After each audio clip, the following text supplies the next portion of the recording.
कहाँ कुछ क्वेश्चन ऐसे हो जो कि ट्रिकी आपको अप्रोच लेने पड़ते हैं। जैसे फर्स्ट क्वेश्चन में आप ध्यान दीजिएगा, ये क्वेश्चन में अगर बात किया जाए तो थोड़ा सा यहाँ पे आपको ट्रिकी अप्रोच लेने होंगे। देखिए करना क्या, ध्यान रखिएगा, इट कम्स, ठीक है, with her own challenges for a person, ठीक है। सब्जेक्ट के साथ यहाँ पे देख रहे हैं सब्जेक्ट सिंगुलर है, वर्ब भी सिंगुलर है, विद हर, ठीक है। और चूंकि यहाँ पे बात हो रहा है अगर पर्सन की बात है तो विद भी साथ में सही है, लेकिन यहाँ पे एक चीज़ बात नोटिस करिएगा, यहाँ पे हर दिया हुआ, ठीक है। जब अगर जेंडर, ध्यान रखिए, जब जेंडर की बात किया जाए, यहाँ पे अगर जेंडर की हम बात करें तो जेंडर क्या है यहाँ पे डिफाइन नहीं, जेंडर नॉट डिफाइन, है ना। अगर जेंडर डिफाइन नहीं तो ऐसे में आप क्या करेंगे, तब ऐसे में आप जेंडर को मैस्कुलिन फॉर्म में यूज़ करेंगे, ठीक है। मैस्कुलिन यहाँ पे फॉर्म में यूज़ करेंगे। मैस्कुलिन फॉर्म करने का मतलब मैस्कुलिन प्रोनाउन यहाँ पे यूज़ करेंगे, और वो क्या यूज़ करेंगे, हिज करेंगे, ठीक है। तो यहाँ पे हर काटना होगा और आपको क्या यहाँ पे लगाना होगा, हिज, ठीक ना।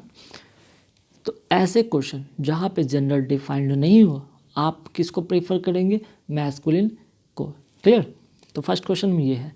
अब आइए सेकंड क्वेश्चन एक फिलर है, जो कि यहाँ पे कह सकते हैं फिक्स प्रीपोजिशन, ठीक ना, फिक्स प्रीपोजिशन बेस्ड है। तो देखिए क्या है, Rohan preferred baseball dash any other sport, ठीक। हालांकि क्वेश्चन काफ़ी इजी है और कई बार आपको एग्जाम में देखने को बने होंगे, लेकिन जिनको पता है उनके लिए तो बहुत ही आसान है। अगर जिनको नहीं पता है तो वो यहाँ पे चीज़ नोट कर लेंगे, जब भी प्रीफर्ड वर्ड दिखे, ठीक है, प्रीफर्ड, उसके साथ आप क्या प्रीपोजिशन फिक्स करेंगे, टू का यूज़ करेंगे। तो यहाँ पे आप क्या फिल करेंगे, to, prefer to, Rohan prefer baseball to any other sport, ठीक है। चलिए नेक्स्ट क्वेश्चन में आते हैं कि I have lived in Gujarat, ठीक है। अब देखिए यहाँ पे बात हो रहा है सेंटेंस में, अगर आप ध्यान दीजिएगा, आई हैव लिव्ड इन गुजरात, तो हैव से ये चीज़ क्या पता चल रहा है, ये प्रेजेंट की बात हो रहा है, ठीक है, प्रेजेंट की बात हो रहा है। और लिव्ड यहाँ पे प्रेजेंट परफेक्ट का जो होता है वर्ब का थर्ड फॉर्म होता है, तो प्रेजेंट की बात हो रहा था। आई हैव लिव्ड इन गुजरात मतलब कि वो गुजरात में क्या है, अभी भी रह रहा है ना, गुजरात में रह रहा है, प्रेजेंट की बात हो रही है। तब ऐसे कंडीशन में आपके यहाँ पे चार ऑप्शन है, सिंस, 7 ईयर्स अगो, और फॉर 7 ईयर्स, और एक है यहाँ पे नो इम्प्रूवमेंट। क्या लगाएंगे, I have lived in Gujarat. तो देखिए ऐसे फॉर्मेट में जब आपको सेंटेंस में आपका प्रेजेंट हो, और अगर बात सिंस का हो, बात यहाँ फॉर का हो, देख रहे सिंस हो और फॉर का यूज़ करना हो, तब एक तो पहले जान लीजिए सिंस, ठीक है। सिंस किसके लिए होता है भाई, पॉइंट ऑफ टाइम के लिए, है ना, पॉइंट ऑफ टाइम के लिए पहला चीज़। फॉर किसके लिए होता है, पीरियड ऑफ टाइम के लिए, पीरियड ऑफ टाइम के लिए होता है ना। तो यहाँ पे आप देख रहे हैं कि 7 ईयर जो है एक पीरियड ऑफ टाइम है, तो सिंस तो वैसे भी कट गया, ठीक है। अच्छा, एगो की बात कहा जाए तो एगो से क्या पता चलता है यहाँ पे, ये पास्ट में है, तो पास्ट की तो बात बिल्कुल नहीं हुई, चूँकि यहाँ पे हैव से पता चल रहा है कि ये प्रेजेंट की बात कर रहा है, तो ये भी नहीं होगा। तो दो तो एलिमिनेट आप कैसे हो गए, एक तो पास्ट के चलते एगो था, दूसरा चीज़ कि सिंस का यूज़ पीरियड ऑफ टाइम के लिए होता नहीं है, तो बचा गया आपका बी नंबर ऑप्शन होगा, फॉर 7 ईयर्स, मीन्स कि I have lived in Gujarat for 7 years. Clear. चलिए अब आता है नेक्स्ट क्वेश्चन, ये भी बहुत ही ट्रिकी क्वेश्चन है और 1 सेकंड में आप बना सकते हैं इसको। जैसे देखिए, माई बॉस सजेस्टेड मी, ब्रैकेट में जो दिख रहा है ना, आपको इसी को इम्प्रूव करना है, इसको कहते हैं सेंटेंस इम्प्रूवमेंट, ठीक है, सेंटेंस इम्प्रूवमेंट जैसे क्वेश्चन आता। तो देखिए यहाँ पे क्या हो रहा था, यहाँ पे ऑफ की बात हो रहा है ना, ऑफ में यहाँ पे अगर ध्यान दिया जाए तो यहाँ पे क्या होगा, एन होगा, क्यों होगा, ये ओ जो देख रहे हैं वॉवेल, वॉवेल कह सकते हैं या वॉवेल साउंड से स्टार्ट होने वाला है, तब हम क्या यूज़ करते हैं, एन का यूज़ करते हैं। एन तो इसमें लास्ट में है नहीं, यहाँ भी है नहीं, एलिमिनेट हो गया, और ये बचा सिर्फ एन यहाँ पे, तो ये होगा, ठीक है। My boss suggested that I should take an off, ठीक है। चलिए अब आते हैं नेक्स्ट क्वेश्चन पे। नेक्स्ट क्वेश्चन यहाँ पे क्या है, ही कंप्लेंड ऑफ हैविंग, जो यहाँ पे देख रहे हैं ब्रैकेट में, इसी को इम्प्रूवमेंट करना, ही complained of having harassed by the court of law, ठीक है।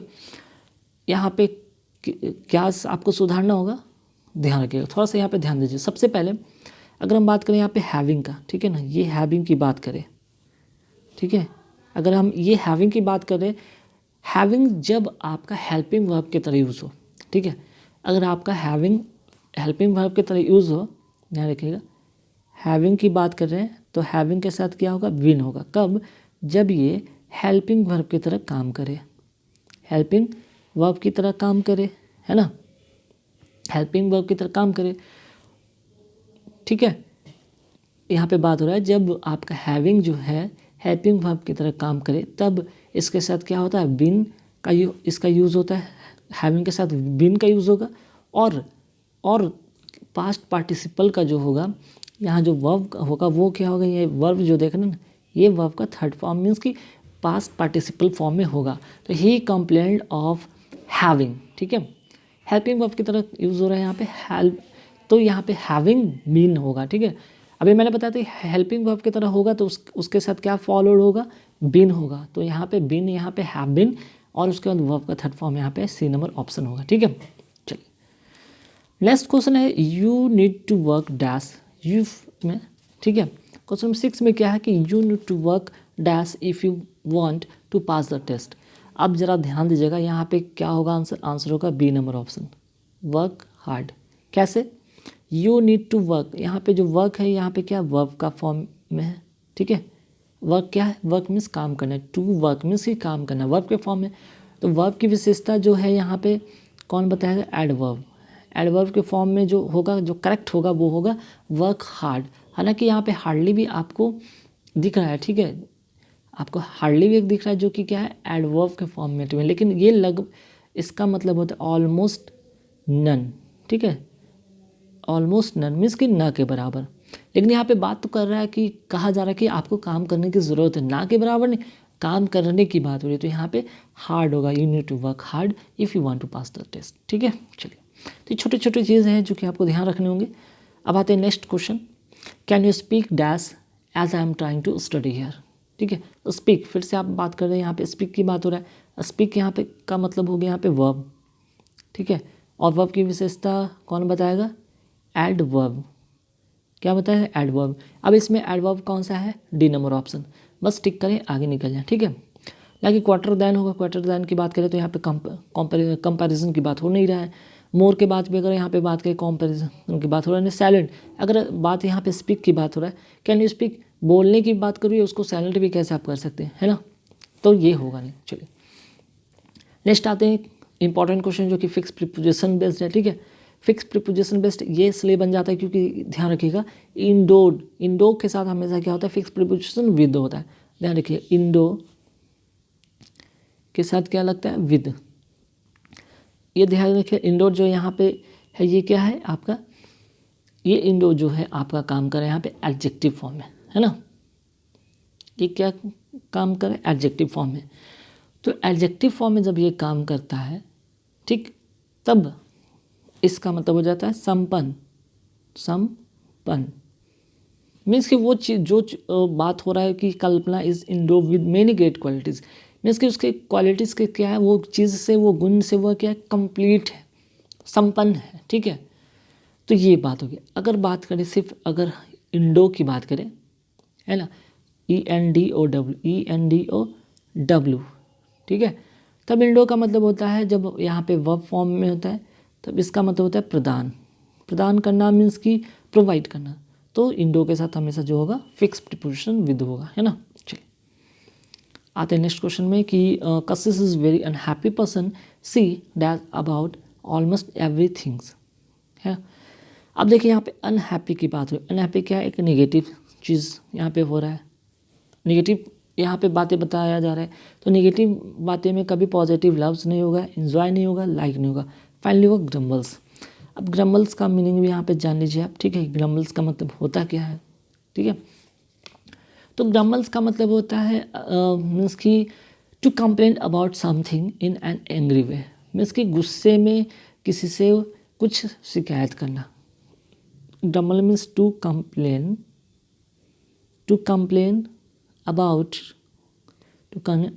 about something in an angry way, ठीक है। चलिए अब आते हैं नेक्स्ट क्वेश्चन पे, 10 नंबर क्वेश्चन पे कि I spoke to my all friends and finalise the plan. अब ध्यान रखिएगा कि इसमें ये जो सेंटेंस इम्प्रूवमेंट में है कि माई ऑल को यहाँ पे कुछ चेंज करना होगा, ठीक है। तो क्या चेंज करना होगा, सबसे पहले चीज़, ठीक है। सबसे पहले ध्यान रखिए कि ये जो आप देख रहे हैं फ्रेंड्स, ये क्या है, प्लूरल नाउन है ना, क्या है, प्लूरल नाउन है, ठीक है। प्लूरल नाउन है तो प्लूरल अगर नाउन है तो इसके अनुसार जो होगा, जो डिटरमाइनर होगा वो क्या होगा, ऑल होगा। प्लूरल नाउन के लिए डिटरमाइनर के फॉर्म में क्या आएगा, इसके साथ ऑल आएगा, ठीक है। एक तो फिक्स होगी कि ऑल आएगा, तो इसमें ना ऑल है ना इसमें ऑल है। अब बचा सी में, ठीक है। हम बात कर रहे हैं कि प्लूरल नाउन है फ्रेंड्स है, जो कि यहाँ दिया हुआ है, और प्लूरल डिटरमाइनर ऑल है, यहाँ पे यूज़ होगा। एक तो मान लीजिए, ठीक है, एक चीज़ हो गया यहाँ पे, तो ध्यान रखिएगा ऐसे कंडीशन में आपका तो फर्स्ट और सेकंड ऑप्शन एलिमिनेट हो गया। और यहाँ पे अगर हम बात करें माई का, ठीक है, तो यहाँ पे माई क्या है, एक पोजेसिव प्रोनाउन है। ये क्या है, पोजेसिव क्या है, प्रोनाउन है ना। तो पोजेसिव प्रोनाउन की बात अगर करें तो किसके पहले आएगा, एग्जैक्टली बिफोर नाउन। तो ये नाउन के किस पहले आएगा, क्या आपका पोजेसिव प्रोनाउन, पोजेसिव प्रोनाउन। तो आपको माई ऑल ना करके आपको क्या लिखना होगा, ऑल माई करना होगा, तब ये जाकर सही होगा। Means I spoke to all my friends and finalised the plan, ठीक है। चलिए next question, the higher the demand. अब ये आपको ब्रैकेट में जो है उसको यहाँ पे इंप्रूव करना है, जो कि सेंटेंस इंप्रूवमेंट का सेंटेंस है, क्वेश्चन है द प्राइसेस। अब देखिए जब भी बात कंपैरेटिव डिग्री की बात हो तो कंपैरेटिव डिग्री पैरेलल कंस्ट्रक्शन में ध्यान रखिएगा, कंपैरेटिव डिग्री के पैरेलल जो कंस्ट्रक्शन होता है, अगर यहाँ पे अगर कंपैरिजन की बात की गई तो यहाँ पे भी कंपैरेटिव डिग्री होगा, ना तो ग्रेट होगा ना हाई होगा, ठीक है। आपको करना होगा पैरेलल जो है कंस्ट्रक्शन करना होगा, ठीक है। कंस्ट्रक्शन किस लिए करना होगा, क्योंकि यहाँ पे कंपैरेटिव डिग्री का एक जो कंपैरेटिव डिग्री है उसका यहाँ पे पैरेलल कंस्ट्रक्शन का फॉर्मेट बन रहा है। ऐसे सेंटेंस में द हायर द डिमांड, और क्या करना होगा, द ग्रेटर द प्राइसेस, ठीक है। जब डिमांड हाई होगा तो प्राइस ऑटोमेटिकली बढ़ जाएगा, है ना, इस फॉर्मेट में बनाना होगा। चलिए नेक्स्ट जो क्वेश्चन है कि physics are interesting subjects but many students find it difficult, है ना। अब आपको इसमें ध्यान रखना होगा कि कहाँ पे एरर है और क्या यहाँ पे सुधार कर सकते हैं आप लोग। तो ध्यान रखिए, सबसे पहले एक चीज़ नोटिस करने वाली बात है, फिजिक्स पे आते हैं, ठीक है।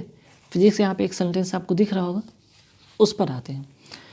फिजिक्स की अगर हम बात करें तो ये आपका यहाँ पे है देखने को, तो ये फिजिक्स जो यहाँ पे आपको लग रहा होगा, ये फिजिक्स एस देखने से आपको लग रहा होगा प्लूरल है, लेकिन ये गलत है, ये बल्कि क्या सिंगुलर की तरह यूज़ होता है। अगर ये सिंगुलर की तरह यूज़ होता है तो आर तो बिल्कुल नहीं होगा, तो ये तो एलिमिनेट हो गया, ठीक है।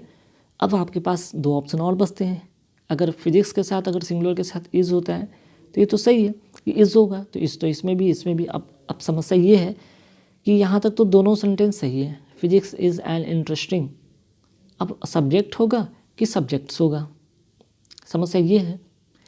तो ध्यान रखिएगा, अब चूंकि यहाँ पे एन क्या है देख रहे हैं, ये क्या ए या एन की बात हो तो क्या होता है, ये सिंगुलर बताता है ना। ए एन किसके लिए लगता है, सिंगुलर कोई काउंटेबल होता है उसके लिए लगता है, ठीक है, सिंगुलर काउंटेबल नाउन हो उसके लिए लगता है। तो अगर ये बात है तो ये तो प्लूरल हो गया ना, ये तो प्लूरल हो गया, सिंगुलर के साथ प्लूरल का कॉम्बिनेशन कभी मैच नहीं होगा, तो ये भी एलिमिनेट। तो बचेगा आपका B number option, physics is an interesting subject होगा, ठीक है। चलिए अब आते हैं नेक्स्ट क्वेश्चन पे, और इस वीडियो का लास्ट क्वेश्चन होगा यहाँ पे, it has been raining heavily for Monday morning due to the local storm in the nearby state. कभी भी ऐसा प्रेजेंट परफेक्ट कंटिन्यूस के सेंटेंस में रहेगा तो ध्यान रखिए सिंस और फॉर पे सबसे पहले फोकस कीजिए। मैंने बताया था सिंस और मैंने बताया था फॉर किसके लिए बताया था मैंने, पीरियड ऑफ टाइम के लिए, और एक किसके लिए बताया था, पॉइंट ऑफ टाइम के लिए।